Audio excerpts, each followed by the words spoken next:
Voilà pour ce cours sur le RAW. J'espère que ça vous a bien éclairé sur ce qu'est ce format de fichier et que vous savez maintenant l'intérêt de ce format et aussi quand l'utiliser, quand ne pas l'utiliser. Et puis j'espère surtout que ça va vous donner envie, si vous n'avez pas déjà essayé, de découvrir ce format, de faire des tests, parce que je pense que c'est vraiment le format de fichier à utiliser quand on a un réflexe numérique. Je voudrais un petit peu, pour conclure, vous parler de ma propre expérience, tout simplement parce que au départ, j'étais pas convaincu. Au début, j'ai débuté la photo numérique avec un compact numérique, l'un des premiers qui existait, qui ne permettait tout simplement pas de faire autre chose que du JPEG. Du coup, j'ai pris l'habitude de traiter mes photos sur la base du JPEG, donc de vider ma carte mémoire, d'afficher mes fichiers avec l'outil intégré à Windows, de les trier, les retourner si besoin, comme ça. Voilà. Après, j'ai eu un deuxième compact beaucoup plus poussé, un Canon G2, que j'ai toujours d'ailleurs, un petit peu le côté sentimental historique, qui lui permettait de faire du RAW. Et quand j'ai testé, j'étais tout simplement pas convaincu pour diverses raisons. D'abord parce que le gain entre le RAW et le JPEG ne m'a pas semblé pertinent, pas significatif. Alors je ne sais pas si c'est lié au compact en lui-même ou tout simplement à mon regard à ce moment-là. Toujours est-il que ça m'a pas convaincu.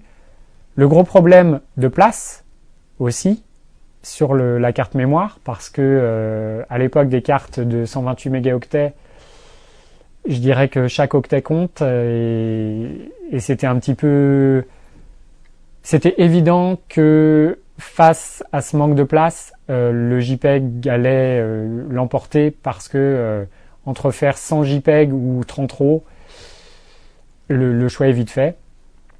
Et le plus gros point bloquant à l'époque, c'était surtout la nécessité de traitement des photos. Le fait d'avoir des RAW, de vider ces RAW dans un dossier, de se dire j'en fais quoi maintenant, et il va falloir que je les ouvre un par un dans Photoshop ou que j'utilise l'outil vraiment très très mauvais livré avec l'appareil pour essayer de les convertir. Et surtout les convertir en JPEG, autant faire du JPEG tout seul.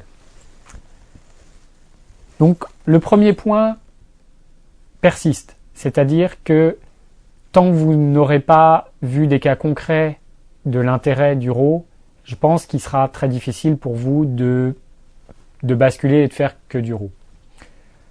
Par contre, les deux autres, aujourd'hui, je vous l'ai dit, n'existent plus. Les cartes mémoire, ça coûte plus grand-chose. Vous pouvez stocker des centaines de photos sur une même carte à quelques dizaines d'euros. C'est plus un point bloquant. Et on a quand même, aujourd'hui, des logiciels très très agréables à utiliser. Je vous en ai déjà parlé dans les leçons précédentes. Il y a quand même des choses très agréables et vous verrez que entre ouvrir un par un JPEG, faire des modifications et les enregistrer un par un, et à côté avoir des fichiers RAW et un outil comme Lightroom qui vous permet de faire une fois la balance des blancs sur une image et ensuite en un clic de l'appliquer à toutes les images sans avoir à ouvrir les fichiers un par un, sans avoir à les enregistrer. Même chose pour toutes les fonctionnalités, la colorimétrie, le recadrage, tout ça c'est quelque chose que vous pouvez effectuer une fois et appliquer à autant d'images que vous voulez. Même chose pour les exports en JPEG, avec la taille que vous voulez, vous exportez dans le dossier que vous voulez. Tout ça fait que finalement on a quand même beaucoup gagné en liberté de traitement. On a aussi des ordinateurs qui ont aujourd'hui une puissance très appréciable par rapport aux besoins de traitement des images. Donc vous pouvez, si vous voulez exporter 100 fichiers RAW en JPEG, ça va se faire en quelques minutes, j'allais dire dizaines de secondes. on va dire en 5 minutes grand maximum, ça dépend de l'ordinateur dont vous disposez, pardon. Donc, tout ça fait que les freins sont quand même assez faibles.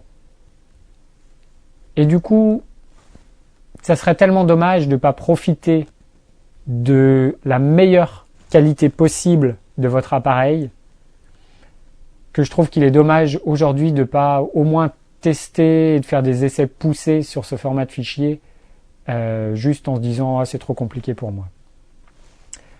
Et enfin, pour conclure vraiment cette fois, je pense vraiment que l'intérêt premier du RAW, c'est le fait de vous obliger à passer du temps sur vos photos. Je vais une fois de plus me répéter, mais avec le JPEG, c'est tellement tentant de vider sa carte mémoire et de laisser ses photos telles quelles et juste les regarder et de se retrouver 30 fois à montrer une série de 10 photos qui sont quasiment toutes les mêmes. Avec le RAW, vous êtes obligé d'importer vos images dans un logiciel, de passer du temps avant de les exporter. Du coup, vous allez automatiquement être beaucoup plus tenté d'effectuer les retouches qui sont nécessaires, de corriger l'horizon. Si jamais vous regardez vos JPEG directement avec le logiciel intégré, la visionneuse d'images de Windows, vous n'avez pas de fonction pour tourner, pour pivoter un petit peu une image. En tout cas, il ne me semble pas, ou alors si elle existe, elle n'est pas facile d'accès. Dans un logiciel de traitement de RAW, c'est une fonctionnalité de base, et vous allez en un clic ou deux pouvoir redresser très facilement l'horizon. Vous avez une petite règle, vous pouvez tracer un trait sur l'horizon et hop, ça pivote automatiquement votre image. Ça la recadre pour pas avoir de blanc en haut, en bas, à droite, à gauche. Bref, on vous fournit des outils très simples à utiliser. Vous les avez sous la main. Vous êtes presque obligé de passer par là. On vous force un petit peu. Et finalement, c'est vraiment ça qui va poursuivre votre progression pour faire des bonnes photos.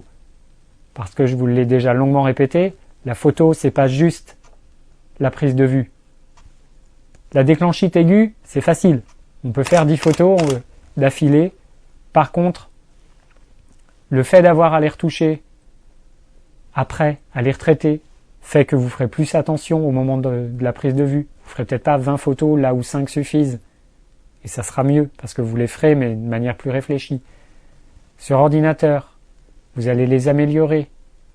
Avant de les montrer à vos amis, vous serez obligé de passer par la case logiciel de retouche. Donc même si vous ne faites pas grand-chose, si vous retouchez l'horizon et vous boostez un petit peu les couleurs et vous éclaircissez un peu l'image qui est un peu trop sombre, déjà, vous aurez fait un très grand pas par rapport à votre JPEG de base qui reste inchangé sur votre disque dur. Donc pour moi, c'est vraiment le point le plus important du format de fichier RAW. Et j'espère que je vous ai convaincu et je vous invite dès maintenant à essayer ce format de fichier. S'il est encore l'heure, mettez donc RAW sur votre boîtier et allez donc faire un tour dehors, faire quelques photos. Allez, salut, à la prochaine.